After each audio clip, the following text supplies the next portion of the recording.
From Hollywood, California, the Lux Radio Theater presents Spencer Tracy and Fay Wray in the Sinclair Lewis drama, Arrowsmith.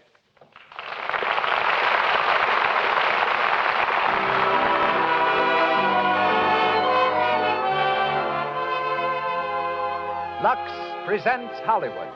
Our sponsors wish to thank you for your splendid support of our products, in appreciation of which they bring you these Monday night productions. Headlining our program tonight are Spencer Tracy of Metro Goldwyn Mayer Studios and Fay Wray. As guests, John R. Kissinger of Huntington, Indiana, the United States Army private who risked his life that a cure for yellow fever might be found, and Terry Hunt, the man who keeps the screen stars physically fit. Louis Silvers conducts our orchestra. And now, here's our producer. Ladies and gentlemen, Mr. Cecil B. DeMille.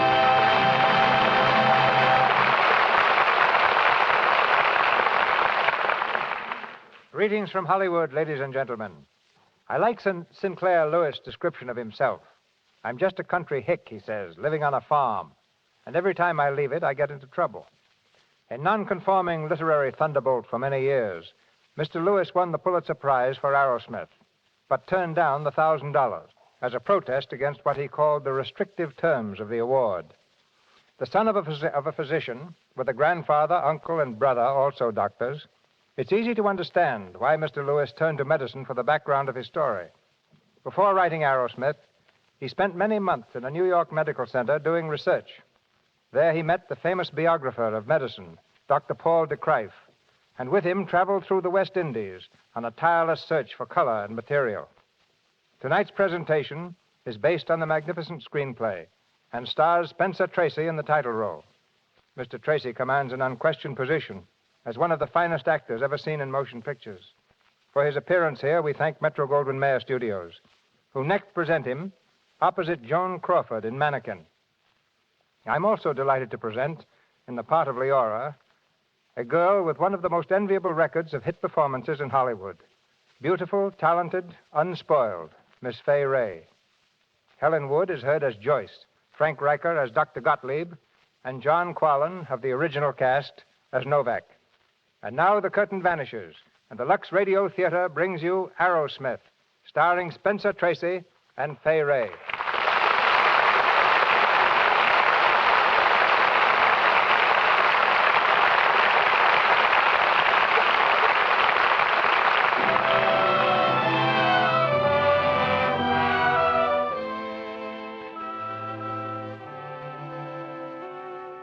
The Zenith Hospital, somewhere in the Middle West.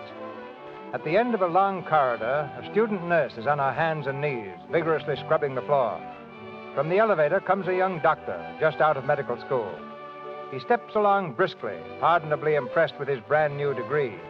As he passes the nurse, she splashes water onto the floor and into the cuff of his trousers. Hey, Oh, I'm sorry. why don't you look where you're slopping that water? You got me soaking wet. Well, I didn't mean to. Never mind now. I want to find Ward D. Can you direct me? I could, yes. Well, if it isn't interrupting your work. This isn't my work. Nurses aren't supposed to scrub floors. The superintendent caught me smoking a cigarette. You go back for Ward D, turn right, and then left. I've been informed that the first duty of a nurse is to stand when a doctor speaks to her. Oh, gee, I've been getting fresh again. Oh, I didn't know you were a doctor. It may interest you to know that I'm assistant to Dr. Gottlieb at the university, and that I'm on my way to Ward D to take a strain of a very dangerous microbe.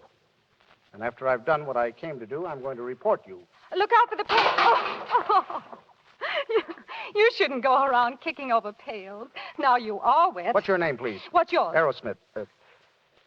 Say, you know, you're not reporting me. Oh, gee, there I go again. Well, scrubbing floors just makes me rebellious, and being rebellious naturally makes me fresh, and there you are. I'm sorry, really. My name's Leora Tozer. It's a silly name, isn't it? What's wrong with it? I kind of like it. Oh, do you? Well, thanks. When can you get away for dinner? With you? I've decided to overlook reporting you. How about tonight? Well, Why not? I don't mind. What time? Miss Tozer. She's at the head nurse. You will telephone me the patient's temperature every hour, and I'll look in again at 7. At 7. You understand, nurse? Yes, doctor, at 7.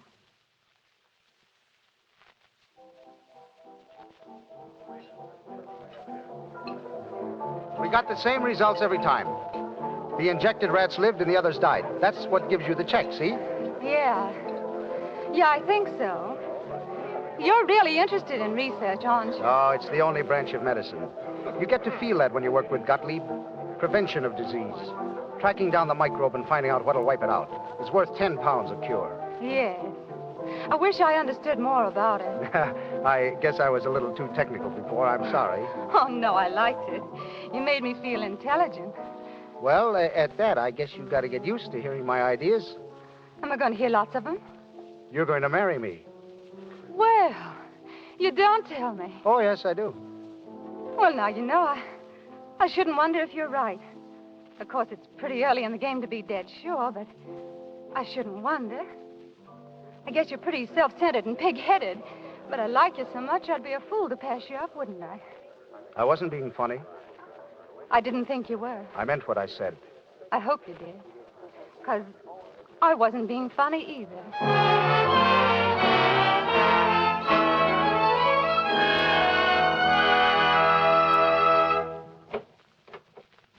Good morning, Dr. Gottlieb. Oh, come in, Martin. Come in. Well, sir? I have sent for you, Martin, to tell you that I am leaving this place where I teach young doctors how to kill their patients. You're leaving? Yes, I have been called to the McGurk Institute in New York, where I shall do only my own research. The McGurk Institute is the greatest scientific plant in the world.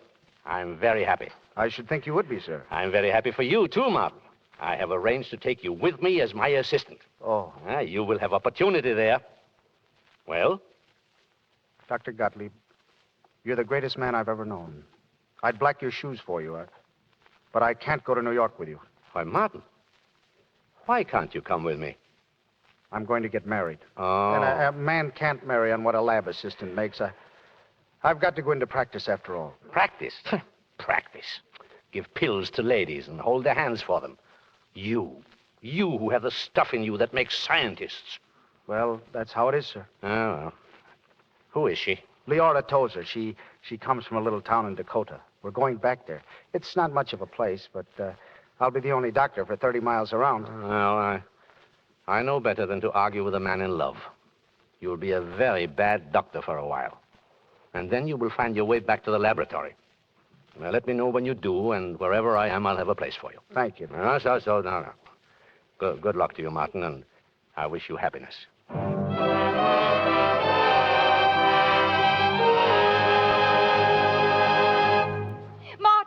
Martin, come in here. What is it, honey?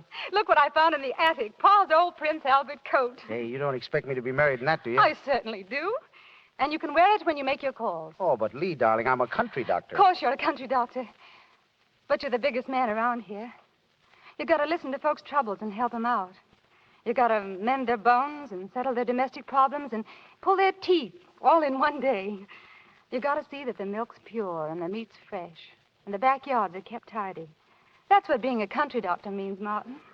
Oh, Dr. Arrowsmith, I'll be so proud to be your wife. 366 human souls in this town, all depending on me to keep them fit. Oh, Lee, sweet, I didn't know a man could be so happy.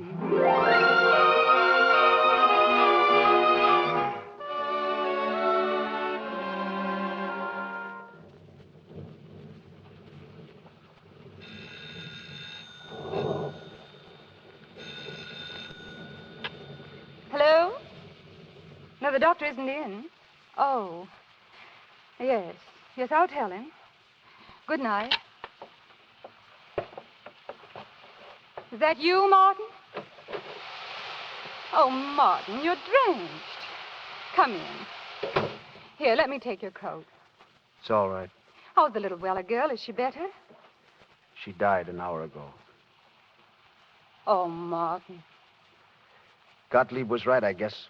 I am a rotten doctor. You mustn't say that, Martin. You did your best. You did everything you knew. Oh, but I didn't know enough. That was it. It's happened before. It'll happen again. Please, darling, don't talk like that. I should have operated tonight. Any other man would have operated, but I didn't. I waited too long. They won't blame you for it. No, that's the trouble. They don't blame me. They just sit and stare at me and wonder why their baby should die with me there. Why their baby should die in my arms. I'm not God. I can't work miracles. Martin, listen to me. You've done well here, darling. You mustn't let one case discourage you. Try to remember the others, the people you've helped, because they remember. And they love you, Martin. I'm not discouraged, Lee. I guess I've just stagnated, that's all. I've been doing the same thing day in and day out for 3 years. Stitching cuts and setting bones and prescribing for croups and colds. It's got me, that's all. Martin, it's my fault, isn't it? What are you talking about? I never should have asked you to come here. I should have let you go on with your research. That's what you wanted, wasn't darling, it? don't be silly. I've tied you down. Come here, come here. You're all I want, Lee, darling. You're all I want. Regardless of anything else. I'll get it. Oh, hello, Novak. Come on in. Thanks. I want to speak to you, Doc, if you got a few minutes. Sure. Evening, Mrs. Arrowsmith. How are you, Mr. Novak? How's your wife been these days? Her? Oh, she's fine. The doc fixed her up good. What's on your mind, Novak? Well, it's my cows, Doc. Your cows. Yeah, they're sick. Last 2-3 weeks, I lose 12 cows. All my cattle sick. Well, look, Novak, I'm not a vet. I know, but you smart feller, Doc. But I don't know anything about cattle. Well, what are you doing for them now? Well, the state veterinarian, he come. He give 'em what he calls serum, but he's no good. The poor cows, they used die quicker. What does he say it is? He call it black leg fever, but it don't do no good to call it by a name. All I know is pretty soon it's time to settle some cattle to pay mortgage on my house. And pretty soon I got no cattle left to sell. That's why I come to you, Doc. But Novak, Please, Doc, you come. Please, All right. I'll be over at your place in the morning. Oh, thanks, Doc. You help 'em all right. You fix 'em. I know that. Good night. Good night. Good night, Mr. Novak. Cattle. Well, that's a new one, isn't it? Still, it might be something I could... What did he say it was? Black leg fever, I think. Blackleg fever. I wonder if they've isolated the germ.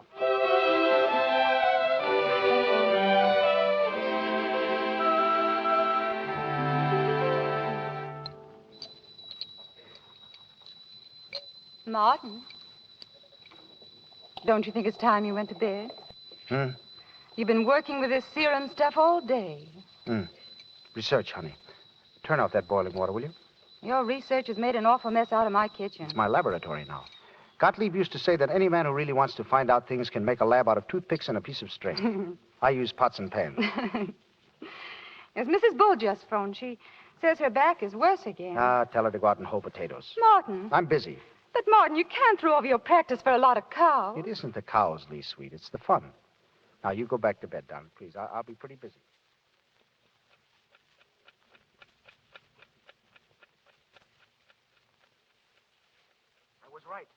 I was right, Lee. Look at this. Yes, Martin. That vet serum wasn't any good. Yes, Martin. We'll try mine in the morning. Yes. I'll take it over to Henry Novak's and shoot it into half his cattle. Yes, If Martin. they live and the other half dies, we'll know we've got something. Yes, Martin. What's the matter? Are you tired? Yes, Martin. Mhm. Poor Lee.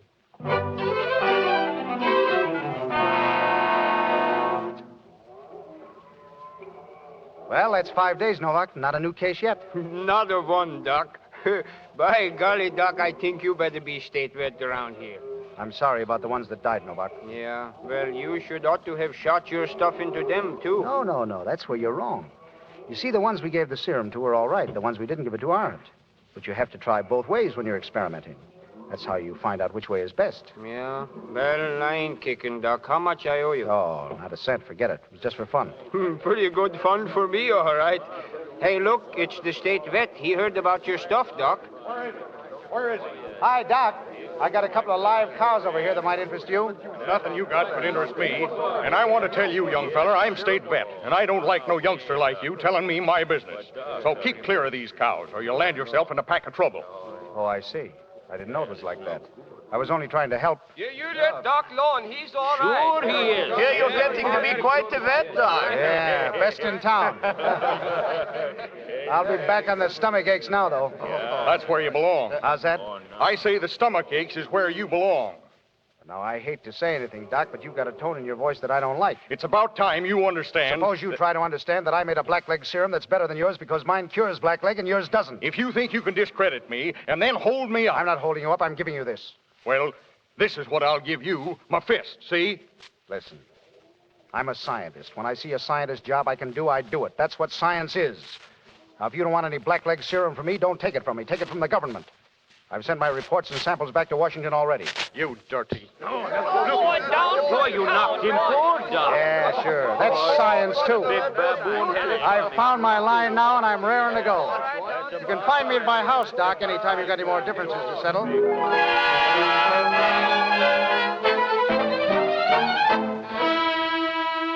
Quick, Martin, open it up. I'm so excited. You've never had a letter from New York before. It's from the McGurk Institute. Listen. We have been watching your work on blackleg fever. May we offer our congratulations. Dr. Gottlieb has recommended you for a position in our experimental laboratory. Good old Gottlieb. May we hear from you soon. Yours truly, Dr. A. DeWitt Tubbs, Director. What do you think of that? Martin, you're going to accept it? Why, of course we're going to accept it. But it means giving up everything.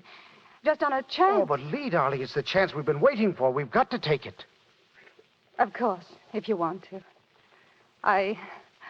I'm going to love New York, darling.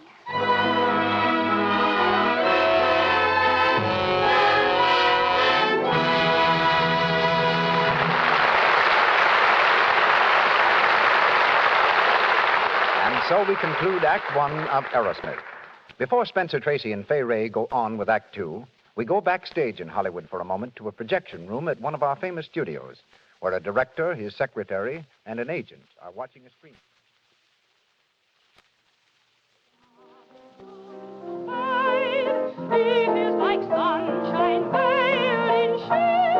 She has a beautiful voice, Joe, but I can't very well put that girl in the middle of a chorus scene. Why not? What's the matter with her? Well, look at the close-ups. Look at her skin. But the girl can sing. Joe, I haven't time. I'm late now.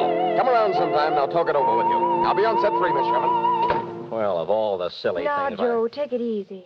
It's too bad, but... Well, I should think a girl like her would have known about Lux toilet soap. She looks as if she has cosmetic skin. That's a very smart crack. No, Joe, I mean it. Seriously. She has those little blemishes and things. It comes from not getting makeup off thoroughly. The pores get all choked up and the skin gets so coarse-looking. Say, I didn't come here to get a lecture on skin culture. Well, you're getting one. You'd better tell some of your talented new singers about Lux toilet soap.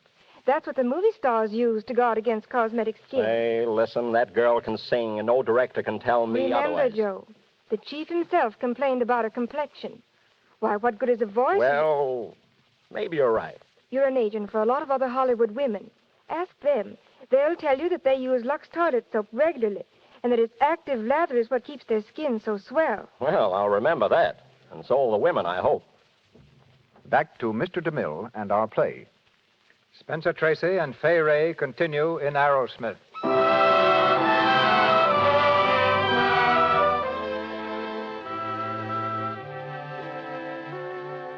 With a keen anticipation of glory still to come, Arrowsmith turns eagerly to his first love, the research laboratory.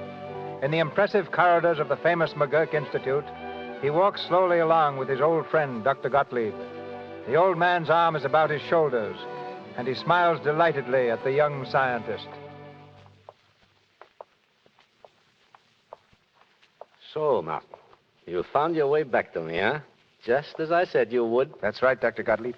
And you have come on your own feet, too. It was a good piece of work you did with those cows of yours. You have earned your position here. Yeah. And I'm glad. Very glad. Well, good morning. Good morning.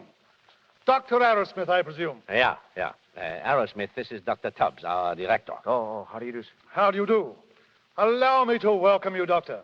It's always a pleasure to... No, not now. Please, Dr. Tubbs. For the moment, you leave my prodigal son to me, huh? I want to show him his laboratory. Oh, well, of course. Good day, Arrowsmith. Good day, Dr. Tubbs.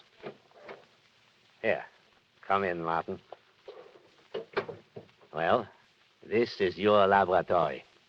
Say, You like it, huh? like it. This will be better than giving pills, eh, Martin? Dr. Gottlieb, do you really think I know enough to work here? I mean, I want to succeed, but... Succeed?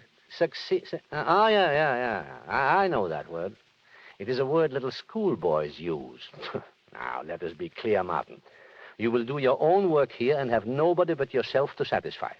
You will learn to work twice as hard as you can, and then when you get stuck, well, I have a fine collection of detective stories in my office. Oh, come in, Terry. Tubbs is looking for Dr. Gottlieb. Oh, he's mad at me again, eh? Arrowsmith, this is Terry Wickett. He is a roughneck, but a good scientist. You'll like him. How are you, Arrowsmith? How are you? Well, see you later, Martin. And now I go and smooth the feathers of our ruffled director. You brand new, Arrowsmith? That's right. Well, what do you think of dear old McGurk? Well, frankly, I'm very impressed. Yeah, I was, too. This place was built to impress people. Wait till they start giving receptions for society. You'll love it. You don't, evidently. I'm a scientist, not a teacup juggler. But I got my lab and a chance to work by myself. I can put up with almost anything if I got that. So can I. You'll be all right, then. Keep plugging, that's all. And don't let Tubbs poke his nose in too much. Well, let me know if I can help you, will you? Sure, thanks. See you around.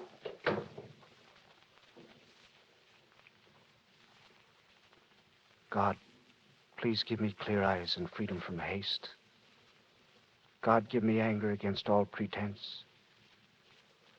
God, keep me looking for my own mistakes. God, keep me at it till my results are proven.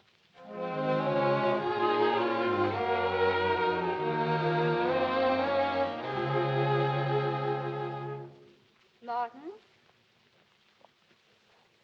Martin, what are you doing? Huh? Oh, nothing much. I was just thinking. Are you ready for dinner yet? Are you ready for dinner? Martin, what's the matter with you? For weeks you've done nothing but sit around and stare at things. It just scares me to death to see you this way. You won't be scared much longer, Lee. What do you mean? I've made up my mind to chuck it before they fire me. I've been at McGurk 2 years, and I haven't accomplished a thing. I'm worse at science than I was at doctoring. You mustn't say such things, Martin. It's going to be all right. I know it is. Why, for all you know, you may be plumb on the threshold of a great discovery this very minute. I got a kind of feeling that you are. Don't look at me like that. I have. And you'll feel much better after you've eaten your dinner. I bought a wonderful fish this afternoon. I'm not hungry, Lee. Neither am I. I guess I'll go out for a walk. I'll come along. In this snow? Oh, I love snow. We'll hike across the park. It'll be like the Canadian Northwest tonight, Martin.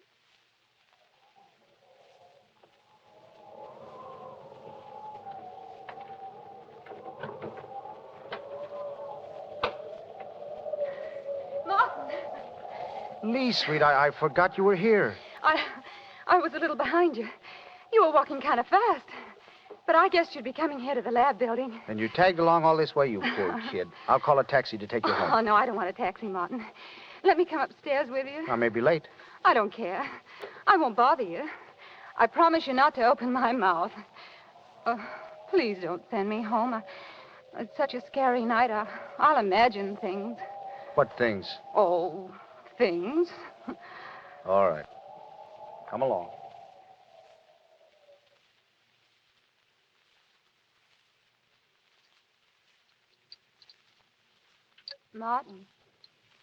Martin, I don't want to interrupt, but... What is it? I thought maybe I could help. Oh, sure. There's a flask in the incubator, the one on your right. Bring it over, will you? A flask? I don't see... Oh, I've got it. Is this it, Martin? Let me see. No, honey, the flask on the right I want. Well, this one was on the right. What? Why, it couldn't have been. Yes, it was. There's only 2 of them there. This one was standing up on the right side Let me of the... see that. Well, that's funny. What's the matter? Get out of the way. Here, wait a minute. Get me a clean microscope slide. They're in the top drawer. A microscope slide? Here. Now, get out of the light. Stand over there. No, darling, over there. What is it, Martin? Martin. Why, it's impossible. It can't be right. It can't be. What is it? I don't know. I left this flask chuck full of some germs I was working on. They ought to have been doing great. Now they're dead. What killed them? Well, does it matter? Does it matter? I'll say it matters. Germs don't commit suicide. Something killed them. Something got into that flask and blew those bugs to pieces. Now, what was it? What was it? But Martin, suppose it did kill him. Don't you understand, darling? If it killed one type of germ, it may kill others. It may kill them all. It may even kill... No, I won't throw away my luck. I'll work it out. Tomorrow, No, darling. tonight and tomorrow night and the night after that. I've got to find out what killed those bugs.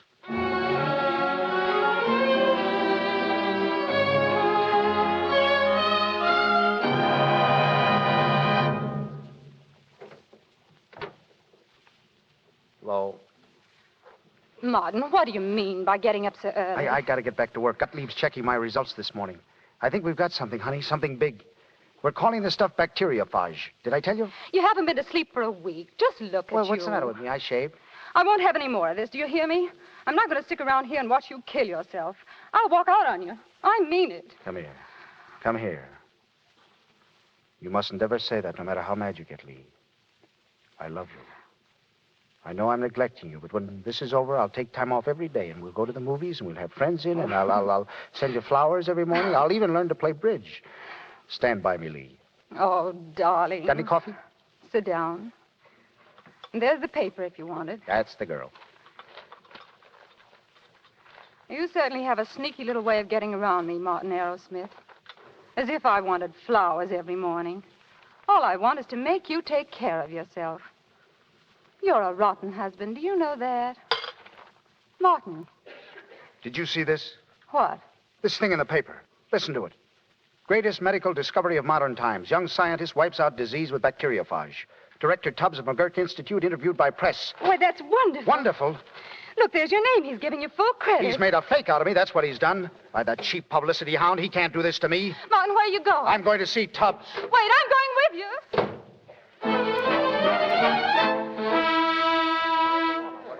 Give us some more dope, Rick, will you, Dr. Please, gentlemen, please. Let me through here. Get out of my way. Martin, wait. Good morning, Arrowsmith. Arrowsmith, hey, how about a steak? I've got nothing to say. I want to speak to you, Dr. Tubbs. Of course. Excuse us, gentlemen. Come in here, Arrowsmith. Martin, please. Martin. Well, and how are you, Mrs. Arrowsmith?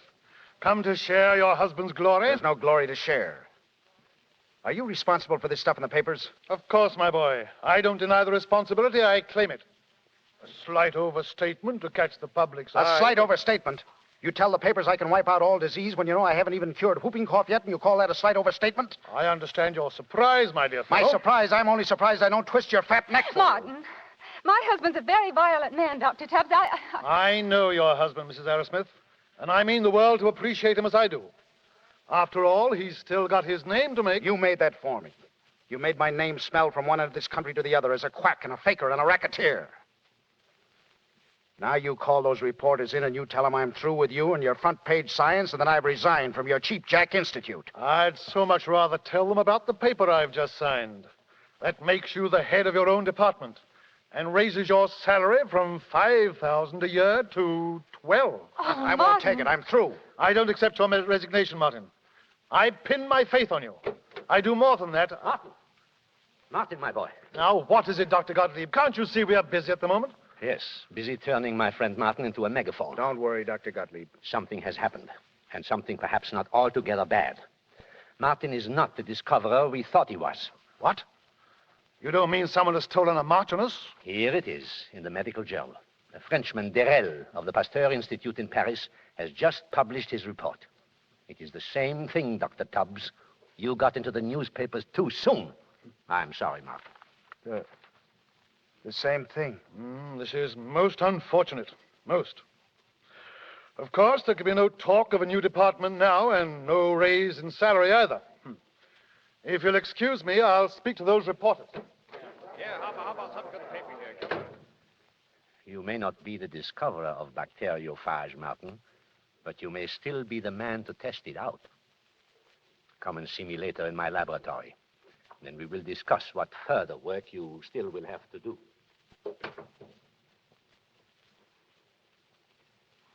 I love that man, Gottlieb. He might have gloated. Poor Martin. All I've done these months has been wasted, Lee. You won't get your new flat or any of those things now. It's tough luck being married to a scientist, isn't it? I haven't minded. Well, it's over now. Well, I had a lot of fun out of it, anyhow.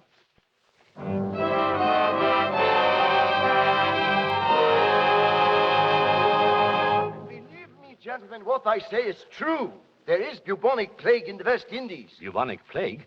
Well, you should know, Dr. Sandelius. Yeah, I do know. Already I have spoken to Dr. Tubbs about it. He is anxious for the Institute to send a representative there. He would be if there's any publicity in it. Now, please, Terry, just one moment. What do you think, Arrowsmith? Well, it might be a good chance to test out the bacteriophage. Yeah. That's what I thought. Your bacteriophage, Arrowsmith... It isn't mine, Dr. Sandelius. The discovery belongs to Durrell. No. I say it again. Your bacteriophage may save the islands. That is why you must go there, to the West Indies. But I don't know anything about bubonic plague. But I know. I teach you. Get me plague germs. Get me rats. Get me rat fleas. Yeah, fleas. Little yumpy fleas. And I show you what I have learned in China and in India. Yeah, I show you. Then I go with you.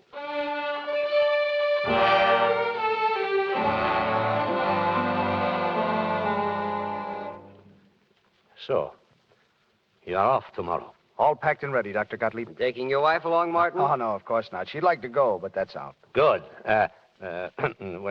Sit down. I have called you in here to give you your final instructions, Martin. Yes, sir? Can you be trusted, Martin, to perform a little experiment where you are going? Can you be trusted not to let anything, even your good, kind heart, spoil it? What is the experiment?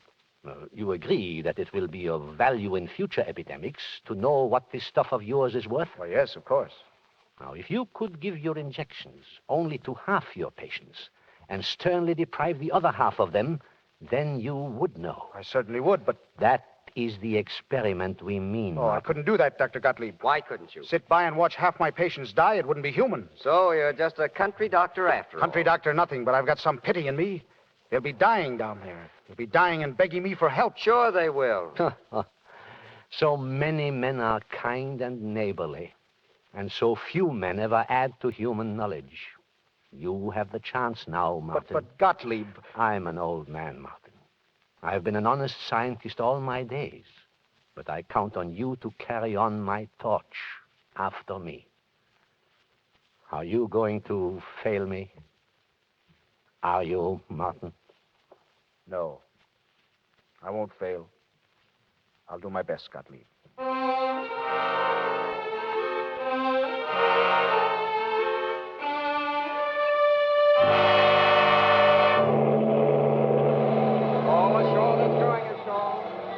Your stateroom's this way, Dr. Arrowsmith. Thank you. Leora, what are you doing? I wasn't going to come. I tried hard, honestly, I did, Martin. But I couldn't let you go without seeing you off. I can't let you go now. I'm going with you, Martin. Oh, darling, talk sense. How can you? I'm just going. Darling, there's disease down there. Bubonic plague. You're going. And where you can go, I can go. I belong with you, darling. I can't let you go alone. I'll never see you again, I know it. Oh, Martin, please take me with you. Leora. Martin. Oh, Leora, you crazy little fool. Oh, Martin, I'm simply going to love the West Indies.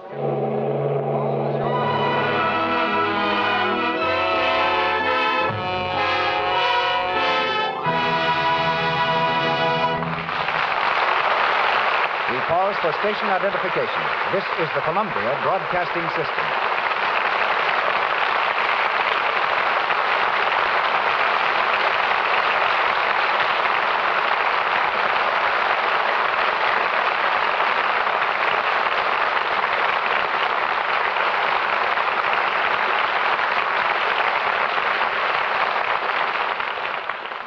Our weekly custom of giving you little inside glimpses of Hollywood between the acts of our play finds us host tonight to a favorite physical director of the stars, Terry Hunt.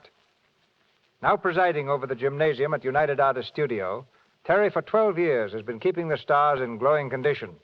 His subjects have included Marlene Dietrich, Mary Pickford, Clark Gable, Jeanette MacDonald, Norma Shearer, and Paul Muni. Gary Cooper and Frederick March take orders from him daily. People are always interested in superlatives, Terry. So from your observation, who Who physically is the most perfect among the women stars? That's a little too tough to answer, Mr. DeMille. But I can name certain stars who, in my opinion, have at least one feature which you could call perfect. Just put them all together and you've got something. You mean a composite picture? Made up of what? From whom? Well, I'd say this mythical girl would have the carriage of Norma Shearer, the face of Virginia Bruce or Joan Bennett, the eyes of Claudette Colbert, and the shoulders of Fay Wray. She'd have the figure of Ginger Rogers, the neckline of Merle Oberon, and the torso of Jean Parker or Carol Lombard.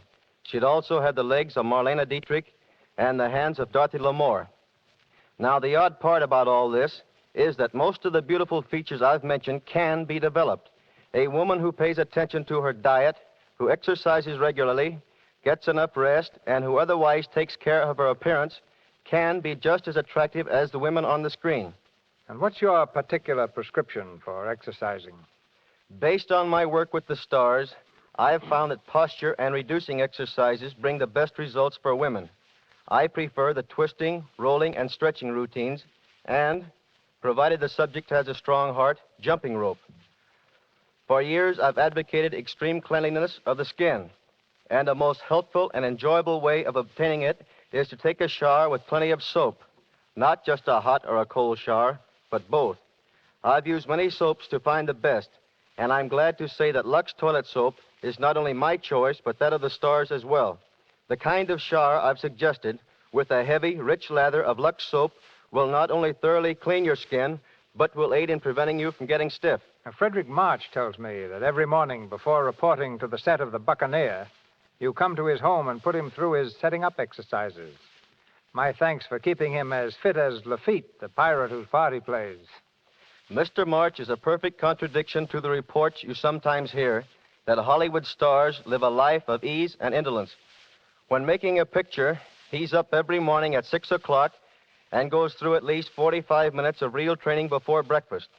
I wish everyone could get a look at the stars in a gymnasium. You'd all realize how seriously they really work to keep physically fit. And now, if you think I can be of any help in telling you more about health through exercises, I'll be glad to answer your questions as best I can and without charge. If you'll address me, Terry Hunt at United Artists Studios, Hollywood, just send a stamped, self-addressed envelope. Thank you. Thank you, Terry. Back to the story of Arrowsmith, starring Spencer Tracy and Fay Wray.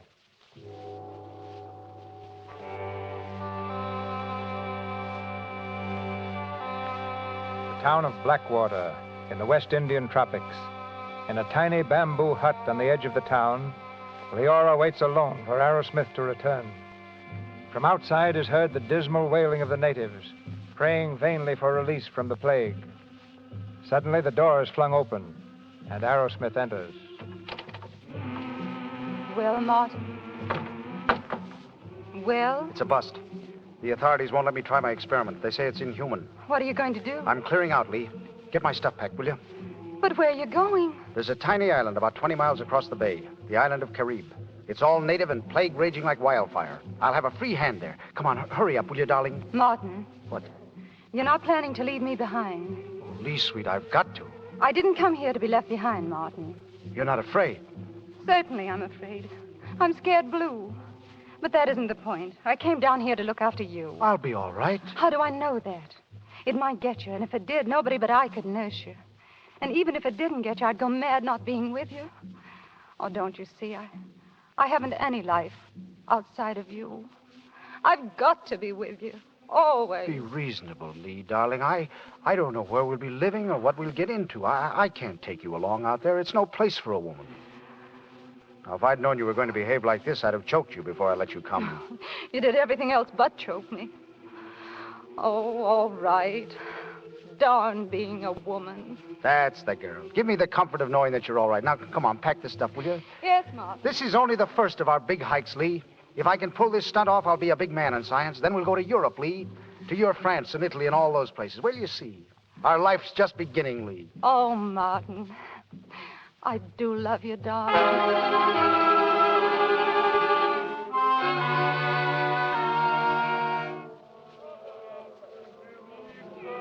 2 lines there. Keep them in 2 lines, Sunday, Liz. 2 lines. 2 lines. Ah, what a place this is, Martin. They don't even understand what I'm talking about. We've got to make them understand. We'll inject the phage in the line on the right. You keep swabbing their arms and passing them up to me. The line on the left does without the injection. Poor beggars. Now, there's no time for sentiment. Come on. Number 1. 1. 2. Wait a minute. 2. 3. 3. 4. Stay in line. Stay in line.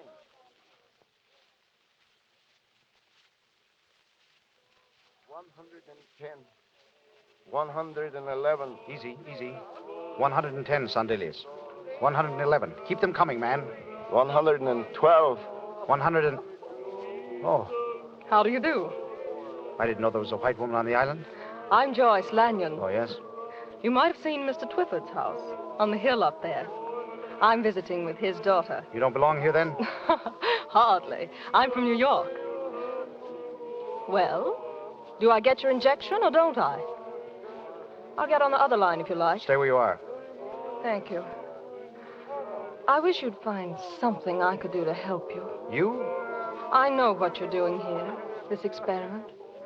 I think it's marvelous. Well, perhaps you wouldn't if you were on the other line. That's not very fair. I volunteered to do that. I'm sorry. Then let me help.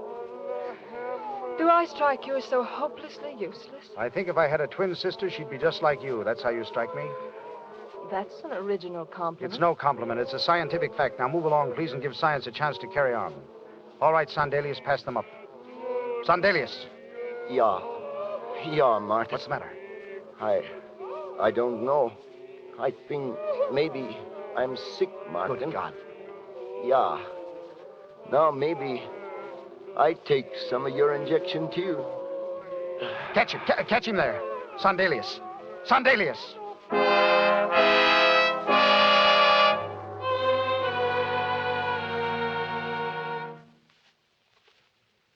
I think it was his whole life. He used to troop all over the country lecturing on the heroes of health. Poor Sandelius. He's one of them himself now. You took it pretty calmly. If one of your field officers dies in battle, you can't stop to mourn for him. You've got to carry on. And you did. Wonderfully. All these long days. All by yourself. I had you to help me.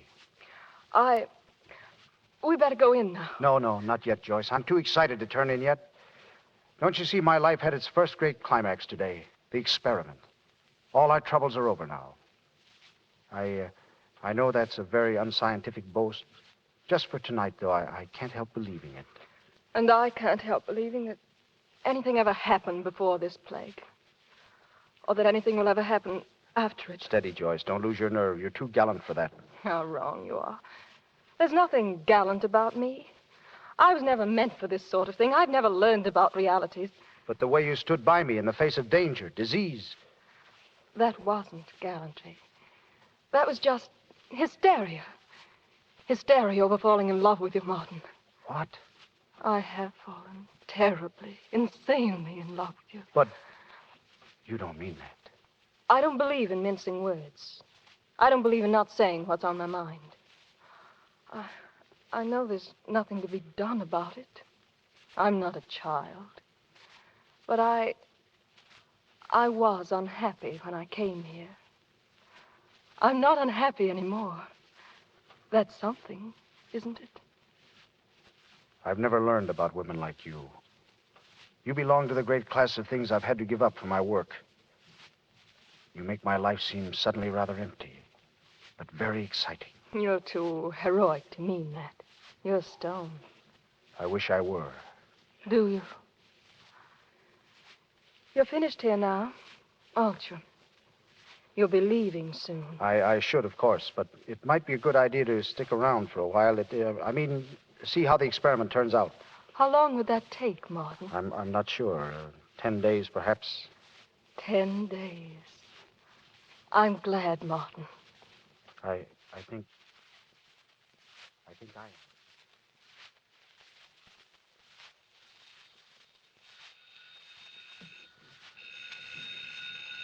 Hello? Yes, this is Carib. Twyford speaking. Who? I can't hear you. Who? Oh, just a moment, please. Arrowsmith? Dr. Arrowsmith. Just a moment, please. What's that? What's the matter, Twifford? I can't make out. It's Blackwater calling you. Blackwater, give me the phone. What is it, Martin? Hello? Hello? Who is this? Leora? What's the matter, darling? What? Leora, I can't hear you. You'll have to speak louder. What is... Leora, listen to me. Listen, darling. Hello, darling. Leora, hello. Hello. Oh, God. What is it? My wife, she's sick. But... I've got to get to her. She's alone, all alone, and she's sick. Is there a launch here? I can take you. How soon? Right away. Come on, then. Hurry.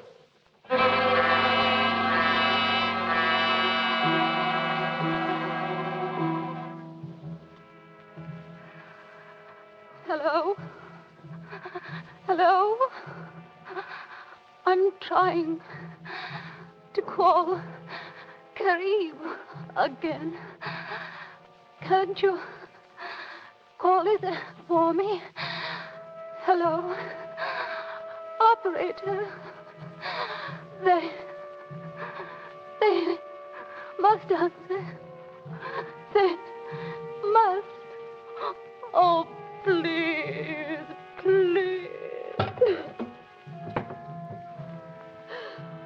Oh, Martin, why don't you come to me? I tried not to cry, but I'm afraid, Martin. I don't want to die alone.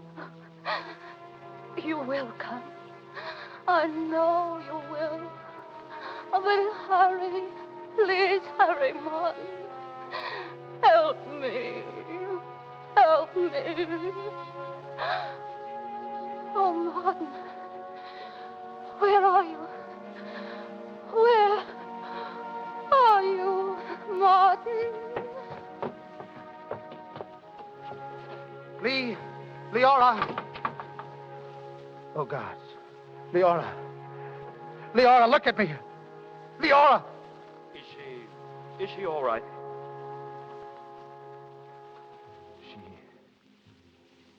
She's dead. Oh. Well, hadn't we better pick her up? Yes. I'll help you. No, I'd rather do it alone. You see? She hardly weighs anything. Oh, Lee, darling, I loved you. You knew that, didn't you? You knew I couldn't have loved anyone else. Didn't you know that, Lee? But now you're gone. This thing I've been fighting has killed you, too. But it won't kill anymore, Lee, darling. I promise you that. It won't kill anymore. I'll shoot them all full of serum, all of them. I can save them all. I can save everyone. Everyone except you, my darling. Oh, Lee.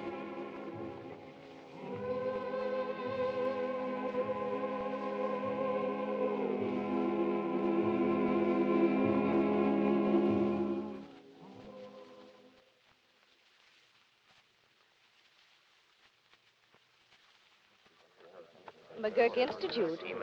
One moment, please. Miss, when are we going to see The Dr. line's busy. Arrowsmith? Dr. Arrowsmith has just returned, and he's too busy to see anybody today. We've got to have some sort of a statement. Really, we must see Dr. Arrowsmith. Can't we see him just a moment?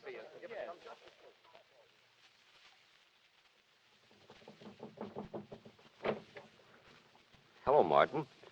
Oh, hello, Terry. Thought I'd find you in the lab.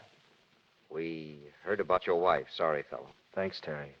Well, how'd it go down there? Pretty bad. I bungled it, Terry. I was afraid you had. Stubbs doesn't seem to think so. Well, he wouldn't know. I lost my head, gave everybody the serum. I wonder what Gottlieb will say. Nothing. He gave me everything I knew. He gave me my chance, and I failed him. Whatever I accomplished down there, I failed him. I didn't add to knowledge. I did the humane thing. I lost sight of science. I hope he throws me out. He won't, Martin. He'll never know you failed him. What do you mean? He cracked up, went to pieces. Too much work, I guess. He doesn't understand anything now. Gottlieb. Then he's gone, too. There's not much left, is there? There's still research, Martin. There's work still to be done. Ah, here you are, Martin. The reporters are waiting to see you.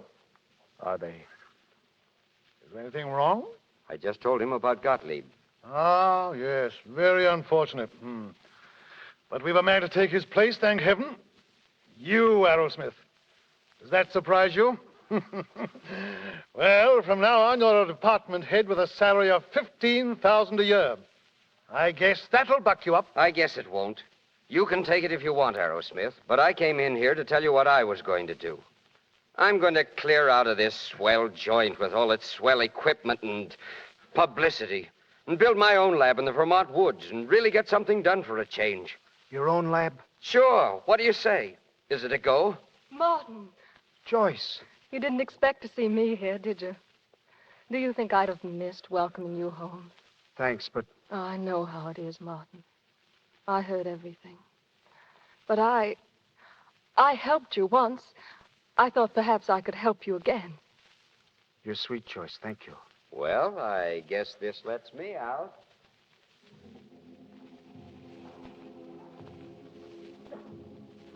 Wait. Joyce, I'm sorry I can't accept your offer. No, yours either, Tubbs. You can keep your department head. You can keep your glory. And you can see those reporters yourself. Tell them I'm not what they think I am. See, I'm a bust, a failure, a washout. But I'm not licked yet. I'll do something for science if it kills me, but I can't do it here. Gottlieb said a man could build a lab from a bottle and a piece of string, and that's what I'm going to do. Come on, Terry. I'm going with you. Lee and I, we're both going with you.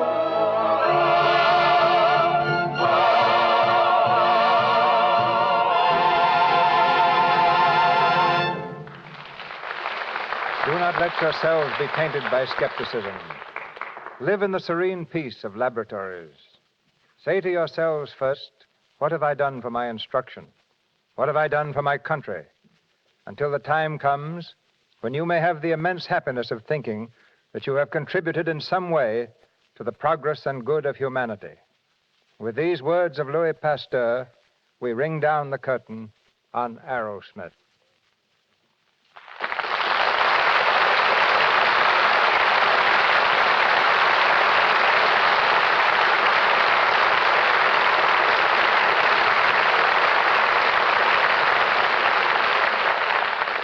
As a fitting afterpiece to our drama, and before Spencer Tracy and Fay Wray return, let us look into a scene that happened in real life, a scene that serves to introduce our next guest.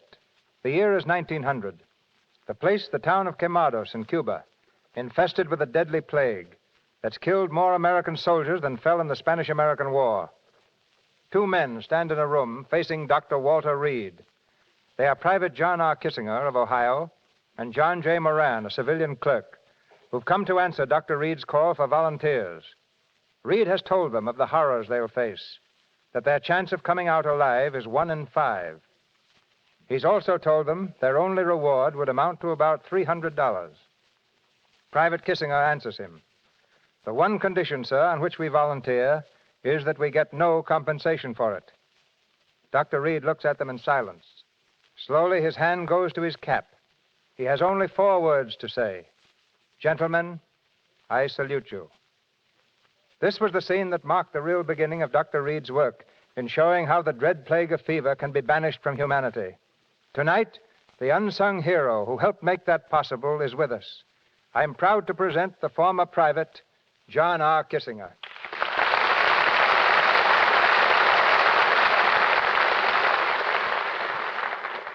Like the Dr. Arrowsmith of our play, Walter Reed was faced with a terrible truth that any successful experiment would have to be made on human beings. Why couldn't he have used animals, Mr. Kissinger? Because all animals are immune to yellow fever. They discovered this about the same time that Dr. Finley brought out the theory that yellow fever was carried by mosquitoes, yellowjack. Yes, up until then it was thought that the yellow fever was contagious, that you'd catch it merely through contact with its victims. And the only way Dr. Reed could prove that this was false was to take the mosquito, let them bite normal human beings, and watch the result. And just what happened to you, Mr. Kissinger? Well, Dr. Reed's associate came into my room with 5 mosquitoes, specially selected.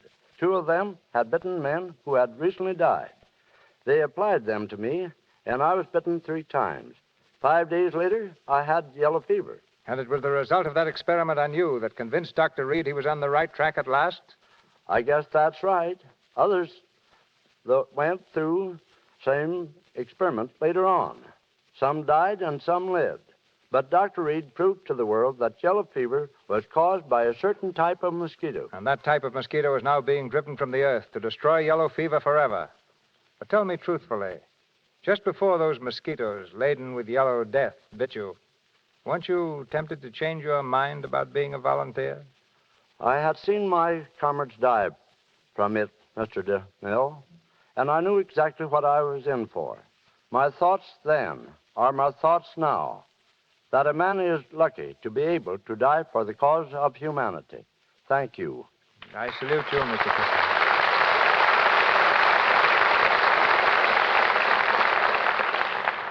Ladies and gentlemen, Spencer Tracy and Fay Wray. My thanks to you, Mr. DeMille, and to the sponsors of this program for their wonderful complexion care, Lux Toilet Soap. Like most actresses, I've used it constantly for many years because, in my opinion, there's nothing better for keeping the skin smooth and fresh and clear. And Spencer, I want to tell you what a pleasure it was playing opposite you tonight. You know, it would seem that you're the favorite doctor of the Lux Radio Theater. Each time you've been here, you've played an MD. Well, there's no profession I respect more, Fay, and none that has more real drama. You know, what a lot of us seem to overlook is the fact that the work made famous by men like Pasteur and Reed, by William Harvey and Jenner and Perret, still goes on in laboratories all over the world. Look what's happened in the last few years. Pernicious anemia has been beaten by 2 young doctors who found a wonderful remedy in liver. And out of the dirt and filth of sewers, mind you, has been found a bacteriophage that has revolutionized the treatment of staphylococcal infections. And at this moment, in quiet corners, men are bent over their microscopes in a struggle that may go on for years, but undoubtedly will someday see the ends of colds and of cancer and infantile paralysis. In a world where so much is measured by power and wealth, where destruction is still practiced and tolerated, what a source of comfort it is to know that some great minds still think great thoughts, how to help humanity. Yes. The world stands still without medicine, without unselfishness. Not all of us can be Arrowsmiths, but we can and should make our little sacrifices for the common good. Which leads me to an announcement our sponsors join me in making for the annual mobilization of human needs. This is a national drive for the support of hundreds of welfare organizations throughout our country. Funds are necessary to care for the needy, and only through your individual contributions can the money be raised to continue the good work. So we ask that you give your support, and remember that your contribution may mean new life to a man, to a woman, or to a helpless child. Be a good neighbor and send your donation to your local community chest. I'm sure our entire audience will do their utmost, Mr. DeMille. And now, good night. Good night, CB. Good night, Fay. Good night, Spencer.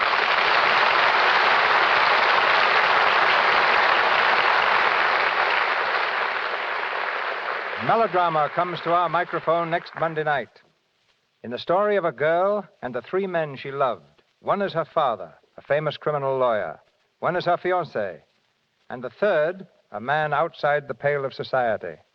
It's a play that ran with great success on Broadway and the screen. A free soul.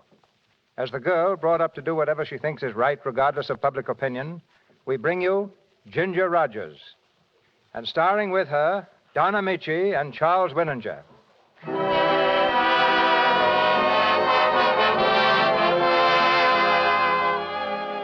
Our sponsors, the makers of Lux Toilet Soap, join me in inviting you to be with us again next Monday night when the Lux Radio Theater presents Ginger Rogers, Charles Winninger, and Donna Michi in A Free Soul. This is Cecil B. DeMille saying good night to you from Hollywood.